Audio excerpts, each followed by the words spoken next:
అదే RTV app వార్తల్ని క్షణాల్లో చదివే అవకాశం ఉంటుంది. ఒక న్యూస్ పేపర్, ఒక టెలివిజన్ ఛానల్ మీ చేతుల్లో ఎప్పుడు ఉంటాయి. రోజులు కష్టపడి చేసి ఇన్ని చేస్తే 3 రోజులకి కలిపి ఒక 100 బాటిల్స్ మాత్రమే తయారు చేయగలుగుతున్నారు. అదే ఇక్కడ ఒకరోజు వాళ్ళు కష్టపడితే స్మార్ట్ వర్క్ చేసుకుంటే 1000 బాటిల్స్ తయారు చేయగలుగుతున్నారు. ఇది ఎందుకంటే చాలామంది లైక్ చేస్తున్నారు, చాలా ఆరోగ్యానికి మంచిదని అందరూ చేస్తున్నారు. ముఖ్యంగా ఇక్కడ ఉన్నటువంటి గిరిజన మహిళలకి ఇది ఆధారంగా ఉంది, వాళ్ళందరికీ కూడా జీవనోపాధిగా ఉంది. కాబట్టి దీన్ని నర్సరీ కూడా డెవలప్ చేసి వాళ్ళని ఈ యూనిట్స్ని వాళ్ళు ఎక్కడైతే నర్సరీ డెవలప్ చేస్తారో అక్కడ కూడా 1-2 యూనిట్లు పెట్టాలని కూడా ఒక మంచి ఆలోచన ఇప్పుడే గౌరవ ఎమ్మెల్యే గారు ఇవ్వడం కూడా జరిగింది. అందుకని అక్కడ కూడా ఐడిడిఏ ద్వారా ప్లాన్ చేస్తాం. అక్కడ పెట్టి అక్కడ ఉన్నటువంటి మహిళలందరికీ ఉపాధి వచ్చే విధంగా చేయడానికి ఈరోజు ఈ ప్రాజెక్ట్ని చూస్తే చాలా సంతోషం అనిపించింది. ఆ ప్రాజెక్ట్ ప్రక్కనే ఖచ్చితంగా ఆర్ఓ ప్లాంట్ ఉండాలి. ఎందుకంటే అక్కడ ఆ యూనిట్ రన్ అవ్వాలి అంటే ప్యూర్ వాటర్ ఉండాలి. కాబట్టి అక్కడ ఆర్ఓ ప్లాంట్ కూడా రెడీ చేసుకోవడం జరిగింది. అలాగే మీరు అంతా చూస్తున్నారు, జీసీసీ ప్రోడక్ట్స్ కూడా ఇక్కడ బాగానే సేల్ అవుతున్నాయి. ఎందుకంటే ముఖ్యంగా ఇక్కడ భూ కైలాసం మీ అందరికీ తెలిసిందే. శ్రీ ఆ శివయ్య కొలువున్నటువంటి ఇక్కడ ఈ శ్రీశైలంలో ఇక్కడ ఉన్నటువంటి ప్రజలు చెంచూస్ ఎవరైతే ఉన్నారో ఆ శివయ్యను కొలుచుకుంటారు ప్రజలు. వీళ్ళందరికీ కూడా గత 5 సంవత్సరాలుగా ఏ అభివృద్ధికి ఏ సంక్షేమానికి నోచుకోక అందరూ ఇబ్బంది పడే పరిస్థితి అందరికీ తెలుసు. ముఖ్యంగా గత 5 సంవత్సరాల్లో ఐటీడీఏ కనీసం ఒక పని కూడా చేయలేని పరిస్థితి, ఐటీడీఏలో కనీసం ఒక అప్లికేషన్ తీసుకోలేని పరిస్థితి, ఐటీడీఏ ద్వారా ఒక రోడ్డు వేయలేని పరిస్థితి, ఒక స్కూల్ కట్టలేని పరిస్థితి, ఐటీడీఏలో ఎవరికి సహాయం చేయలేని పరిస్థితి. కాబట్టి ఈరోజు అన్న ఎమ్మెల్యేగా ఉన్న తర్వాత మా ఐటీడీఏకి మాకు నిధులు కావాలి అంటే వారి ఆధ్వర్యంలో 10 కోట్ల నిధులు ఐటీడీఏకి ఇచ్చాం. ఈ 1 సంవత్సర కాలంలో 10 కోట్ల నిధులు ఖర్చు పెట్టడం కూడా జరిగింది.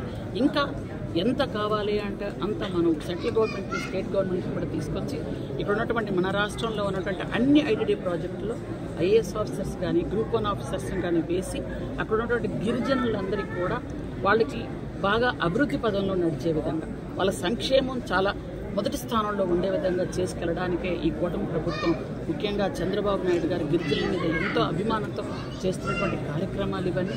దానిలో భాగంగానే ఈరోజు ఉదయం కూడా మనం అక్కడ ఒక గిరిజన మార్కెట్ అంటే అక్కడ శంకుస్థాపన కూడా చేసాం. అది శ్రీశైలంలోనే చేసుకున్నాం. దానిలో కూడా ఒక 15 షాపులు పెట్టి అక్కడ గిరిజనులే ఆ షాపులు మేనేజ్ చేసుకుంటూ అక్కడ గిరిజన ఉన్నటువంటి ఉత్పత్తులు ఏవైతే ఉన్నాయో అవన్నీ అక్కడ అమ్మడానికి చేసుకుంటున్నాం. అలాగే శ్రీశైలం నియోజకవర్గంలోనే ఆత్మకూరు ఒక మండలం కాబట్టి ఇక్కడ కూడా ఒక యూనిట్ తయారు చేసుకొని ఇక్కడ కూడా పెట్టుకుంటున్నాం. ఇదంతా కూడా గిరిజనుల్ని అభివృద్ధి పదంలో నడిపించడానికి ముందుకు తీసుకెళ్తున్నాం. ఇంకా గిరిజనులకు రోడ్లు కానీ, త్రాగునీరు కానీ, సాగునీరు కానీ, అలాగే కరెంట్లు కానీ ఇవన్నీ కూడా ఏవేవి లేవో నిన్న మనం గౌరవ కలెక్టర్ గారు అలాగే మా గౌరవ డైరెక్టర్ గారు మేమందరూ ఆధ్వర్యంలో ఒక మీటింగ్ కూడా పెట్టుకోవడం జరిగింది. ఆ మీటింగ్లో కూడా ఏ గ్రామాల్లో అయితే ఇంకా త్రాగునీరు లేదు, అలాగే కరెంట్ లేదు, ఆ గ్రామాలు దాదాపు ఒక 42 నుంచి 43 గ్రామాలు చెప్పారు. ఆ గ్రామాలకు కూడా పైలట్ ప్రాజెక్టులో మొత్తం అందరికీ త్రాగునీరు వచ్చే విధంగా కృషి చేస్తామని మీకు తెలియజేసుకుంటూ ఈరోజు కూటమి ప్రభుత్వం వచ్చిన తర్వాత గిరిజనులకు అన్నీ మంచి జరుగుతుంది.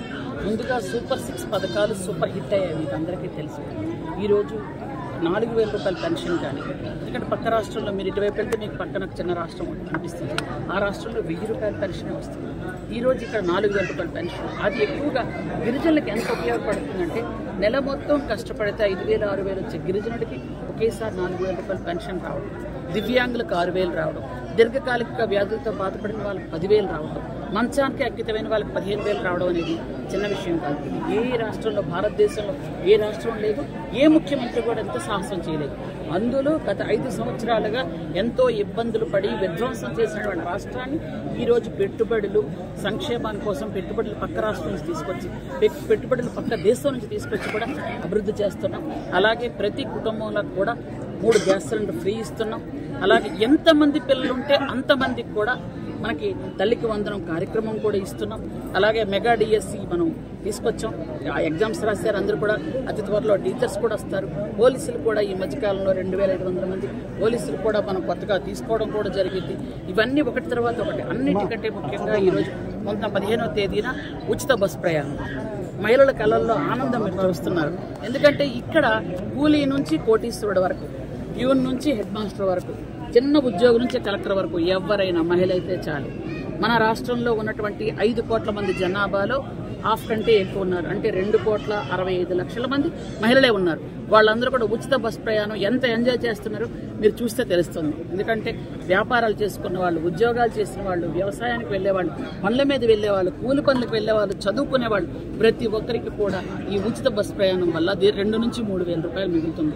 దగ్గరైతే, దూరం అయితే ఇంకెక్కువ మిగులుతుంది. దానివల్ల మహిళలకు కావలసినటువంటి కొనుక్కోవడానికి అవకాశం ఉంది. కాబట్టి ఇది మహిళా పక్షపాతి ప్రభుత్వం అని మరొకసారి మీకు అందరికీ కూడా తెలియజేసుకుంటూ, గిరిజనులకు కూడా అన్ని ఐటీడీఏల్లో అన్ని రకాలైనటువంటి ఉత్పత్తులు, ప్రోడక్టులు తీసుకురావడం కానీ, అన్ని రకాల గిరిజనులకు కావలసినటువంటి ఉత్పత్తులకి కావలసినటువంటి అన్ని రకాల యూనిట్స్ కూడా మనం తయారు చేసుకుంటున్నాం. వాటిని స్థాపించడం జరుగుతుంది. వాటిని ఏంటంటే ఈ మధ్యకాలంలో మనం అన్ని ఒకటి శంకుస్థాపన చేసుకుంటున్నాం, ఒకటి ఓపెనింగ్ చేస్తున్నాం. కాబట్టి అలాగే అందరికీ కూడా నడవడానికి రహదారి కావాలి, రోడ్లు కూడా వేస్తున్నాం. కాబట్టి ప్రతిదీ కూడా కూటమి ప్రభుత్వంలో ఈ సంవత్సర కాలంలో, ఎందుకంటే చాలామంది మాట్లాడతారు 250 రూపాయలు పెన్షన్ పెంచడానికి సంవత్సర కాలం పట్టింది వాళ్ళకి. అలాంటి వాళ్ళు ఈరోజు విమర్శలు చేస్తే చూడడానికి కూడా బాగోదు. 250కి మీకు సంవత్సరం పడితే ఇన్ని సూపర్ 6 పథకాలు సూపర్ హిట్ చేసుకుంటూ ఇన్ని సంక్షేమ అభివృద్ధి కార్యక్రమాలు కోట్లాది రూపాయలు వెచ్చిస్తున్నటువంటి గౌరవ చంద్రబాబు నాయుడు గారిని ఎలా పూజించాలి, ఎలా కీర్తించాలి, ఎలా కొనియాడాలి ఒకసారి ఆలోచించండి. మీకు 250కి సంవత్సరం పట్టింది, కానీ ఇన్ని పథకాలు ఒక సంవత్సర కాలంలో తీసుకొచ్చిన చంద్రబాబు నాయుడు గారిని అందుకనే అందరూ కూడా పూజిస్తున్నారు, గౌరవిస్తున్నారు, ఆరాధిస్తున్నారు. ఇట్లాంటి ముఖ్యమంత్రి మళ్ళీ మళ్ళీ రావాలని కోరుకుంటున్నారు. కాబట్టి 4వసారి ముఖ్యమంత్రి అయిన చంద్రబాబు నాయుడు గారు సంక్షేమ అభివృద్ధి కార్యక్రమాల్లో ముందుకు తీసుకెళ్తున్నారని మీ అందరికీ తెలియజేసుకుంటున్నాను. నన్నారి సాగు ఆల్రెడీ నర్సరీ తయారు చేస్తున్నామండి. నర్సరీ ఆల్రెడీ మనం 15 ఎకరాల్లో పెట్టడం జరిగింది. ఇంకా దాన్ని డెవలప్ చేస్తామండి. ఎందుకనంటే ఇప్పటికే ఫారెస్ట్లోకి వెళ్ళి మహిళలు తీసుకురావడం జరుగుతుంది. ఇంకా నన్నారి కోసం మొత్తం ఎక్కడెక్కడైతే నర్సరీ అంతా మనం దాన్ని డెవలప్ చేయాలనుకుంటున్నాం, మొక్కలు నాటడం, డెవలప్ చేయడం చేస్తామండి. ఇంకా పెద్ద ఎత్తున ఇది కార్యక్రమం మొదలు పెట్టాలని ఆలోచన ఉందండి. మార్కెటింగ్ ఎలా ఉండబోతుంది? మార్కెటింగ్ మనం చేస్తాం, అలాగే జిస్ ద్వారా కూడా చేస్తాం. ఇక్కడ కూడా షాపులు పెడతాం, చేసుకుంటాం. ఒకసారి మార్కెట్లో ఇప్పుడు మీరు అరకు కాఫీ ఉంది. మొదట్లో అరకు కాఫీ చాలా మందికి తెలియదు. ఈ మార్కెటింగ్ చేయడం కూడా దానికి కూడా ఒక బ్రాండే మా చంద్రబాబు నాయుడు. ఈరోజు పార్లమెంట్లో కానీ, అసెంబ్లీలో కానీ అరకు కాఫీని మనం ఓపెన్ చేయగానే, అక్కడ పెట్టగానే దేశ విదేశాలు కొనుక్కుంటూ వెళ్తున్నారు. అలాగే ఈ నన్నారి జ్యూస్ కూడా మనం మొదలుపెట్టిన తర్వాత మనం మార్కెటింగ్ స్టార్ట్ చేస్తే ఖచ్చితంగా పెద్ద ఎత్తున వెళ్తా నాకు పూర్తి స్థాయి నమ్మకం ఉందండి. అప్పుడు గిరిజనులకు కూడా మంచి జరుగుతుంది. మేడం, కొత్తపల్లి మండలం సదరంపేట అనే ఒక విలేజ్ ఉంది. అక్కడ ఐటీడీఏ తరఫున పొలాలకు, చెంచులకు ఫెన్సింగ్ ఇచ్చినారు మేడం. వాళ్ళు ఫెన్సింగ్ చేసుకున్న తర్వాత ఫారెస్ట్ వాళ్ళు వచ్చి ఆ ఫెన్సింగ్ తీయాలని ఈ మధ్యనే పెద్ద గొడవ అయింది మేడం. చెంచులకు, ఫారెస్ట్ వాళ్ళకు రెండు డిపార్ట్మెంట్ల మధ్య సమన్వయం లేక అట్లా జరుగుతుంది. ఎట్లా మేడం? నేను నిన్న ఆల్రెడీ మాట్లాడానండి. అది ఫారెస్ట్ డిపార్ట్మెంట్ వాళ్ళని, ఐటీడీఏ వాళ్ళని అందరినీ కూర్చోబెట్టి, కలెక్టర్ గారు కూడా ఉన్నారు, అందరం మాట్లాడుకున్నాం. ఎమ్మెల్యే గారు కూడా ఆ విషయం మీద, ఎందుకంటే ముందు దాన్ని పరిశీలించి మొత్తం అందరినీ కూర్చోబెట్టి మాట్లాడి సమన్వయ లోపం లేకుండా అందరం కలిసి పనిచేస్తామండి. ఇక్కడ ఎవరు ఆస్తులు తప్పిపోవడానికి అంతా గవర్నమెంట్. ఎవరైనా ఈ గవర్నమెంట్ ఉండేదైనా, ఏ డిపార్ట్మెంట్ ఉండేదైనా పేదవాళ్ళకి సహాయం చేయడానికి. కాబట్టి పేదవాళ్ళకి సహాయం చేయడం కోసం 100% అందరం కూడా కలిసి కృషి చేస్తాం. దీనిలో ఎవరికి కూడా ఈగోలు లేవు. ఎవరు మా డిపార్ట్మెంట్ ఎక్కువ, మీ డిపార్ట్మెంట్ తక్కువ లేదు. అంతా గవర్నమెంటే, కూటమి ప్రభుత్వమే. అందరం కలిసి పేదవాళ్ళకి సేవ చేయడమే ధర్మం అండి. అది చేస్తాం.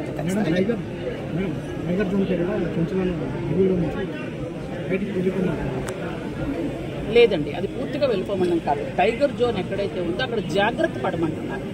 కాబట్టి అక్కడ ఎక్కడైనా కొంతమంది ఇళ్ళు కూడా శాంక్షన్ చేస్తున్నాం. ప్లేసులు ఏంటంటే మూవింగ్ కాకుండా ఒక దగ్గర ఉండమంటున్నాం. కాబట్టి ఎవరిని కూడా అందులో గిరిజనులు ఎక్కడైతే తరిమే ప్రసక్తి ఉండదండి. ఎవరైనా అలా చేస్తే కూడా ఊరుకునే ప్రసక్తి ఉండదండి. మరిన్ని వీడియోస్ కోసం ఛానల్ ని సబ్స్క్రైబ్ చేయండి. లేటెస్ట్ అప్డేట్స్ కోసం వాట్సాప్ ఛానల్ ని ఫాలో చేయండి. అండ్ లింక్ డిస్క్రిప్షన్ లో ఉంది.